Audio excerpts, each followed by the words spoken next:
Hey guys, what's up? It's coming back to ya with a surprise, another episode. Surprise! Hey guys, what's up? It's and surprise! Coming back to ya with another episode of Walks with Schla. So fortunately, the weather is cooperating, so might as well milk the cow while it's still kicking.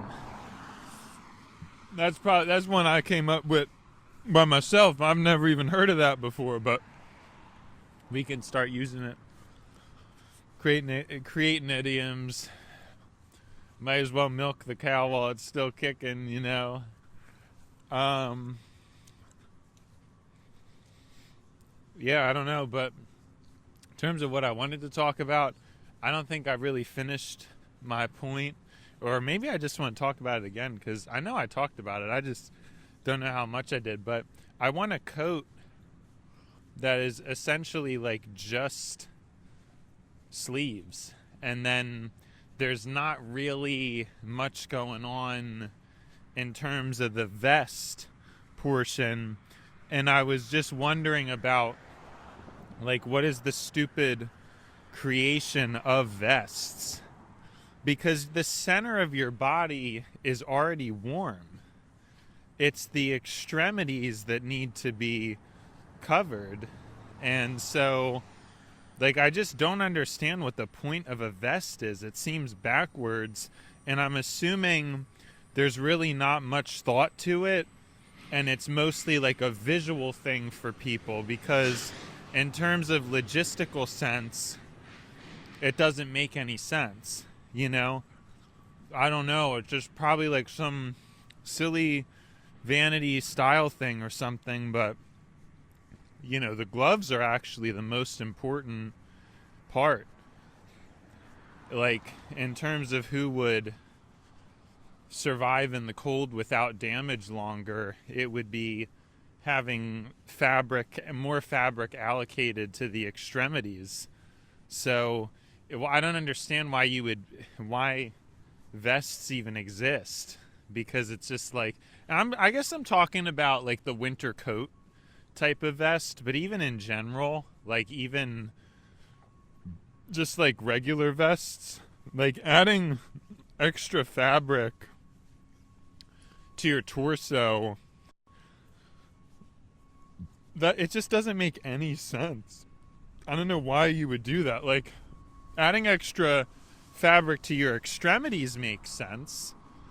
You know, your hands and feet and your nose, your ears, your throat. No, I'm joking. I'm kind of joking.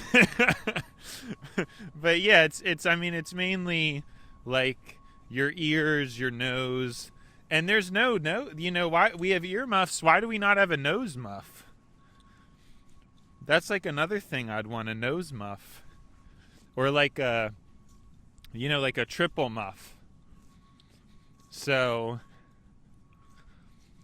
yeah, like a triple muff of covering your nose and your ears, but it's like all in this single apparatus. You know, I think that's probably like an ideal thing there. But yeah, I just wonder if it exists. I've never tried looking up like a sleeve coat that's like a big winter coat, but it's mostly just a winter coat like somewhere around the elbows and down. You know, that's like most of the coat. And then there may be just some like loose fabric attaching to some, like, I don't know. Or, I'm thinking of a cool design. Like, you have a winter coat, but it has like a bunch of holes in it, except for, again, the elbows and down. And the elbows and down has like an extra thick winter coat sleeve. You see what I'm saying? I think I'm going to something here. because it just, I don't know, to me that's how I would feel comfortable. Whenever I like zipper up a coat, it's automatically too hot. And maybe it's because I'm used to all this wool. Wool is so breathable. When I'm wearing a coat, I'm assuming it's just polyester. Like, ooh, it's not good. Like, once you can tell the difference. I mean, even cotton, when I put on like a cotton shirt in comparison, it feels like a chokehold. Like that is just genuinely how it feels. Like, it feels like a very thick material over top of you, whereas the wool, it feels very comfortable.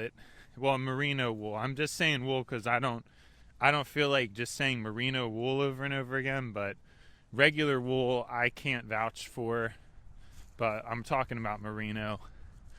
So yeah, like, you feel free, you feel very free, as a matter of fact. So that's what I was really thinking about talking about. I wanted to paste the past transcript into GPT. I don't know that this one really needs that treatment, though, as it's not really as impressive. But yeah, I mean, today's been going by okay. We're over the halfway bump. And so, I mean, I can't complain too much, right? It is what it is. We're just trying to do what we can. We're just trying to do what we can and cram in some of these extra episodes. I forgot I really needed to do more titles for my episodes. I forgot to do that. Yeah, it's kind of a shame. But yeah.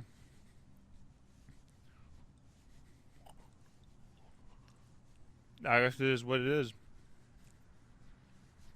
Not much can be done about it.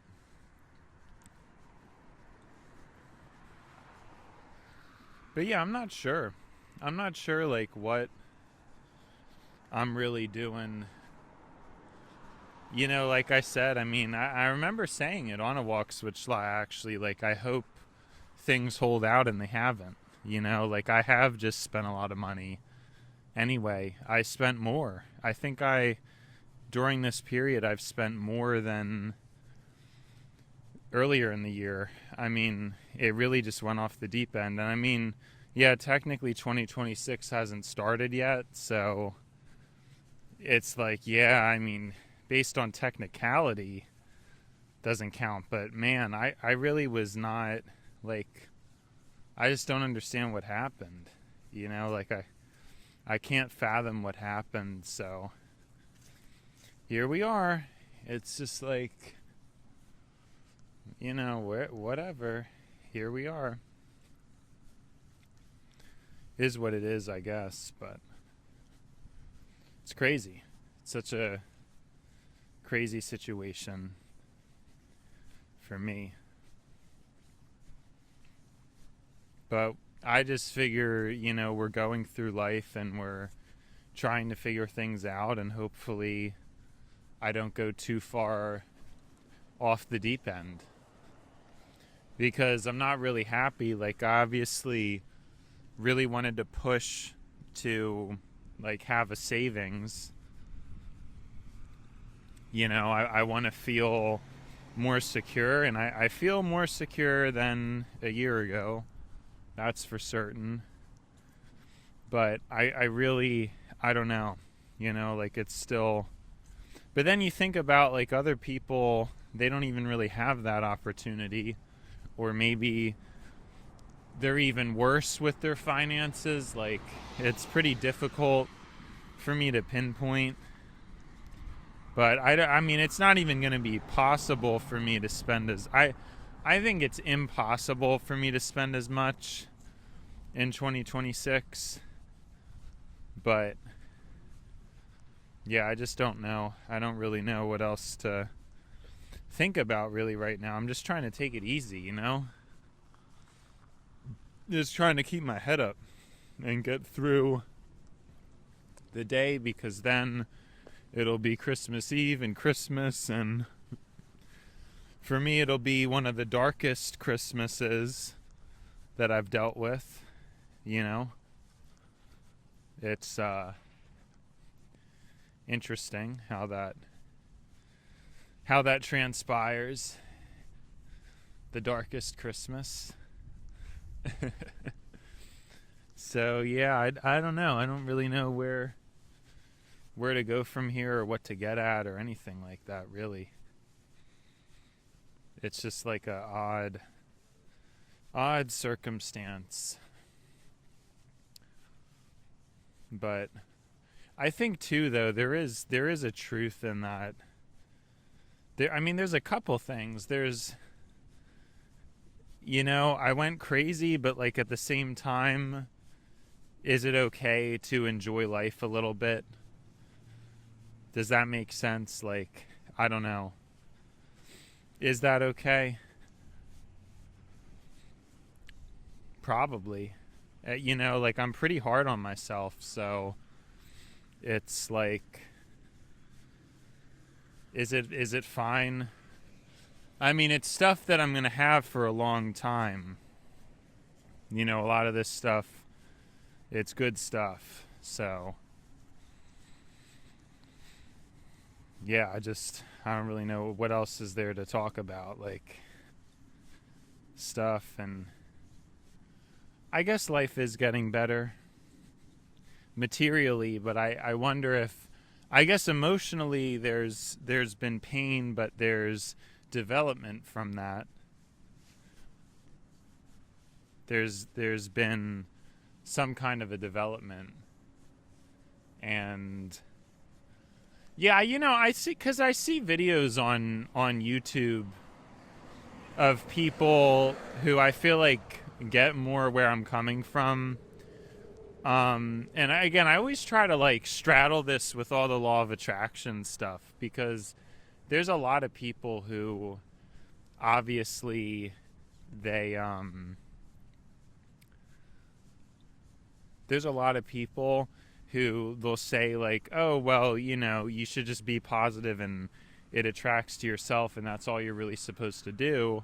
But then I still don't understand how that really like solves anything, because it does, we've talked about it. The precepts of the law of attraction, they do perpetuate inequality, or they expand it, because the chances that you're going to be in a higher vibration, they're so much higher if you're already in a better situation. And that's like, obviously that's really not fair. Like, I don't know. So that's kind of the flaw with it. I think people like it because it is empowering to those who are less fortunate. But if you actually follow it to its logical conclusion, it's just not like a fair system. If that is how the world is governed, I guess I'm agnostic to it. Like, I can't prove that isn't how things are, but I don't know that I really want to think that's how things are. I think it's like, I'm more focused on justice as opposed to like, oh, can I just cushion myself with a good life? I don't really know. I mean, already as is, I can calculate that materially I have more than most people my age. And I mean, that'll probably change, because once I get older, there would have been people who went to college and have higher degrees. So those people they may end up with more money at that point. It's difficult to say. It's definitely difficult to put my finger on, but here I'm putting my finger on it anyway, No, I'm just saying words. I don't even know what I'm talking about anymore. I'm just saying random stuff. I have no clue what I'm saying. Yeah, it's a shame. If I knew that the weather was actually going to be fine, I would have probably set up that other phone, but I did not. and it's too late at this point. I mean, obviously I could squeeze in, because I think I will get a third, like there will be another walk switch law after this one. Now, of course, I could be saying that and then come to find out the next episode may be a car ride switch law, not a walk switch law. So we'll really have to see, it's the weather. We're dealing with God. Oh yeah, we were talking about law of attraction stuff. I really understand where a lot of these people come from, because there's people where, they've tried to like motivate me or give advice or instruction in life, and I just think a lot of times it's like, it's kind of fake. It's kind of not really possible. You have people who make it to a supervisor or a manager role, but inevitably that isn't most people. So there's a lot of these like lies that are kind of told, or like people just assume, oh well, you're young now, but you'll make more money as you get older, you'll find a better job. And it's like, that's not really a guarantee. And I always have to kind of like push back on that. Like a lot of these people, I think they get lucky, and then they try to say that as if it's like a path, but it's not an equitable path. To just assume that you're going to get a higher paying job. I mean, it's basic math. There just are not that many managers or supervisors in proportion to regular workers. So you can't just like tell people, oh well, if you work really hard and you try really hard, someday you can be a manager. That's just not true. Like, that's not really how it works. And that's, again, it's about the slice of the pie. And the truth is, there's only a small slice of the pie for managers. And then for everybody else, it ends up being, you just never really make any money. And I don't know, like I'm talking about this stuff and just been like totally crazy. Like a lot of the people I've had to deal with. And I don't know if it's a generational thing or really what it is, because a lot of elders right now, I've talked about this phenomenon like a million times. I'm definitely beating a dead horse, but it's like any elder right now does not have any advice to give, because they grew up in a significantly better economy, in a significantly better environment.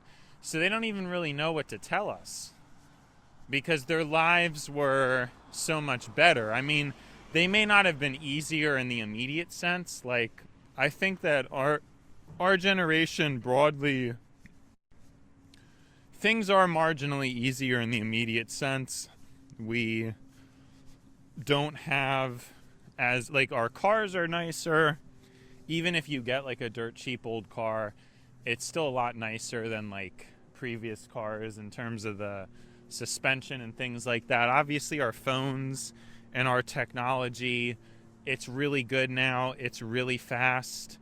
We have like crazy amounts of RAM and speed, and the screen quality is amazing. I mean, we have a lot of amazing stuff. But again, it's like, I don't really know what good it is if you're a part of the working class that like needs to work 2 jobs just to survive. That doesn't really make any sense, because then you can't even be on your phone that much anyway, because you're like working all the time. So that's not really fair. Like, these phones disproportionately benefit classes of people who are either already rich or already have a lot of free time, and there's obviously a strong correlation there. A rich person inevitably has more free time because they can pay other people to do things for them. A lot of poor people, you have to learn how to do things on your own, and that takes time to learn, it takes effort, and then it takes time to execute. So that is a huge disadvantage.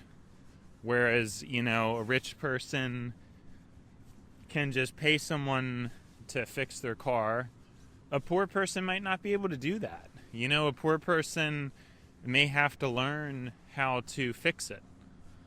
And a lot of times you have brilliant minds that get submerged in the system. You have brilliant minds submerged in the machine. And yeah, like, they're smart people, and yeah, they can figure out how to fix their car and how to optimize their diet to make it cost effective and optimize their time. But if they were a part of that richer class, they would really be able to do something with it. They might be able to be a scientist or do something pretty beneficial for humanity. But you don't see that.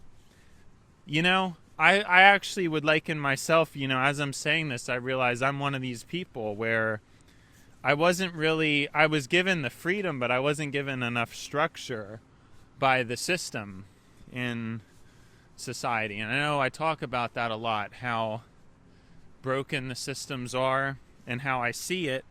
And again, nowadays it's so deeply broken because there's a depth to people's dependence and ignorance on how things work. We're more and more dependent on systems that are breaking and weakening. You know, governments gutting welfare, governments raising the retirement age. These are systems that humans got comfortable with and accustomed to, and we're starting to learn that it was a bit of a facade, because you had such a explosion in population that you don't have anymore.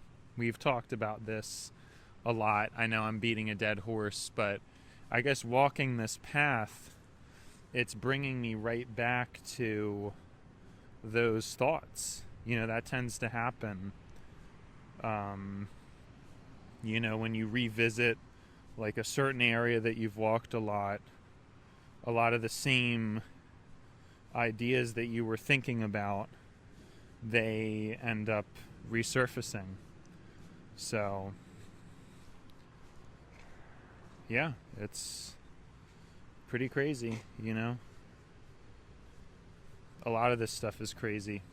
But, and well, it's actually frustrating, because it's like, I figure all this stuff out. I try, you know, very, very hard to figure it out.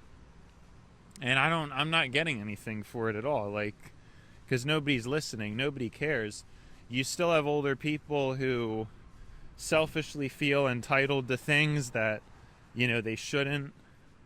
Like, basically what happened is the government in the past absolutely should not have been running a deficit. They should have seen that the explosion in population couldn't be sustained, and actually set a stockpile savings of money back throughout the 1900s, because they knew there would be an eventual plateau in population, and that there would need to be a monetary buffer, you know. So instead of a 30-some $40 trillion deficit right now, you'd have, like, you know, 30 or 40 trillion just sitting in the government that we had equally taken from those people in the past, so that now we can actually sustain.